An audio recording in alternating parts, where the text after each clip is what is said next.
ಬದುಕಬೇಕಲ್ವಾ?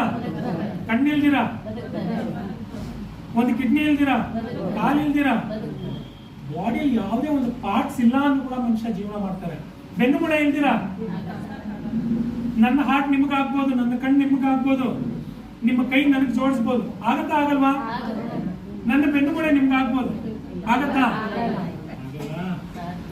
ಅರ್ಥ ಆಯ್ತಲ್ವಾ? ಬೆನ್ನು ಮೂಳೆ ಅನ್ನೋದು ಒಂದು ಮನುಷ್ಯನಿಗೆ ಅಷ್ಟು ಇಂಪಾರ್ಟೆಂಟ್.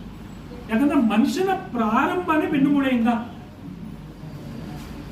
ಮನುಷ್ಯನ ಬೆನ್ನು ಮೂಳೆ ಯಾವ ರೀತಿಯಲ್ಲಿ ಬದಲಾವಣೆ ಆಗ್ತಾ ಇದೆಯೋ ಮನುಷ್ಯನ ಜೀವನ ಕೂಡ ಅದೇ ರೀತಿಯಲ್ಲಿ ಮುಕ್ತಾಯವಾಗುತ್ತೆ. ಅರ್ಥ ಆಯ್ತಲ್ವಾ?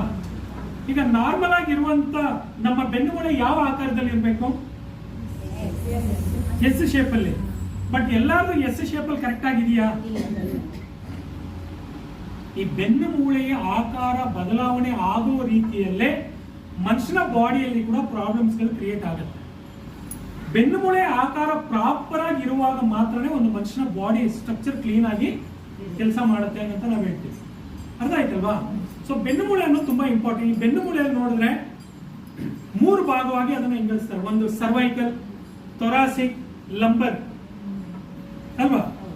ಸರ್ವೈಕಲ್ ಅಲ್ಲಿ 7 ಮೂಳೆ, ಥೊರಾಸಿಕ್ ಅಲ್ಲಿ 12 ಮೂಳೆ, ಲಂಬರ್ ಅಲ್ಲಿ 5 ಮೂಳೆ, ಟೋಟಲ್ 24 ಮೂಳೆ ಅಂತ ನಾವು ಹೇಳ್ತೀವಿ. ಅರ್ಥ ಆಯ್ತಲ್ವಾ?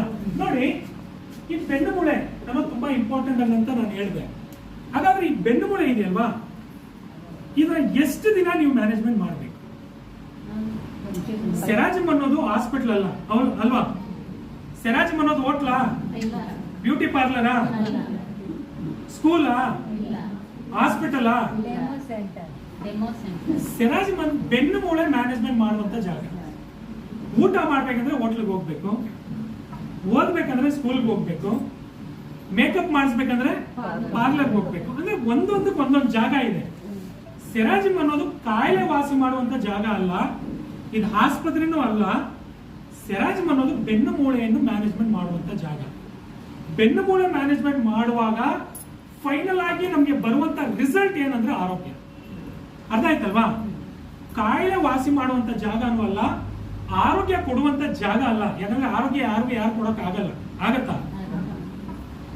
1 ಲಕ್ಷ ಕೊಡ್ತೀನಿ ಆರೋಗ್ಯ ಕೊಡಿ, ಕೊಡ್ತಾರ ಯಾರಾದ್ರೂ? ಹಾಗಾದ್ರೆ ಸೆರಾಜಿಮ್ ನಿಮ್ಗೆ ಕೊಡಕ್ಕಾಗತ್ತೆ? ಆರೋಗ್ಯ ಅನ್ನೋದು ಹಂಚೋಕ್ಕಾಗಲ್ಲ, ಕೊಡೋಕ್ಕಾಗಲ್ಲ, ಕದಿಯೋಕ್ಕಾಗಲ್ಲ ಅಲ್ವಾ? ಅವ್ರವ್ರ ಆರೋಗ್ಯ ಅವರಲ್ಲೇ ವೃದ್ಧಿ ಆಗುತ್ತೆ. ಹೇಗೆ ಅಂದ್ರೆ ಅವ್ರು ಮಾಡುವಂತ ಆಕ್ಟಿವಿಟೀಸ್ ನ ಇಟ್ಕೊಂಡು. ಸೊ ಸೆರಾಜಿಮ್ ಅಂದ್ರೆ ಬೆನ್ನು ಮೂಳೆ ಮ್ಯಾನೇಜ್ಮೆಂಟ್ ಮಾಡುವಂತ ಜಾಗ ಅಂತ ನಾವು ಹೇಳ್ತೀವಿ. ಅರ್ಥ ಆಯ್ತಲ್ವಾ? ಸೊ ನೀವೇನೋ ಕೆಂಗೇರಿಯಲ್ಲಿ ಮಾಡ್ತಾ ಇದ್ದೀವಿ, ಇಂಡಿಯಾದಲ್ಲಿ 530 ಜಾಗದಲ್ಲಿ ಸೆಂಟರ್ಸ್, ಗ್ಲೋಬಲಿ 76 ದೇಶದಲ್ಲಿ ಸೆರಾಜಿಮ್ ಅನ್ನೋದು ಕಳೆದ 26 ವರ್ಷದಿಂದ ಇದನ್ನೇ ಮಾಡ್ಕೊಂಡು ಬರ್ತಾ ಇದ್ದಾರೆ. ಸೊ ಎಷ್ಟೋ ಲಕ್ಷಾಂತರ ಜನ ಒಂದಿನಕ್ಕೆ ಭೇಟಿ ನೀಡ್ತಾರೆ ಸೆರಾಜಿಮ್ ಸೆಂಟರ್ಸ್ಗೆ. ಒಂದ್ ವೇಳೆ ಆರೋಗ್ಯ ಸಿಗೋದಿಲ್ಲ, ಚೆನ್ನಾಗಿಲ್ಲ ಅಂತ ಹೇಳಿದ್ರೆ ನೀವು ಯಾರಾದ್ರೂ ಬರ್ತಿದ್ರಾ? ನೀವು ಇಲ್ಲಿ ದಿನ ಬರ್ತಿದ್ದೀರಾ ಅಂದ್ರೆ ಕಾರಣ ಏನು? ಬೇಕಾ ಮೇಡಮ್ ನೋಡಕ್ಕ?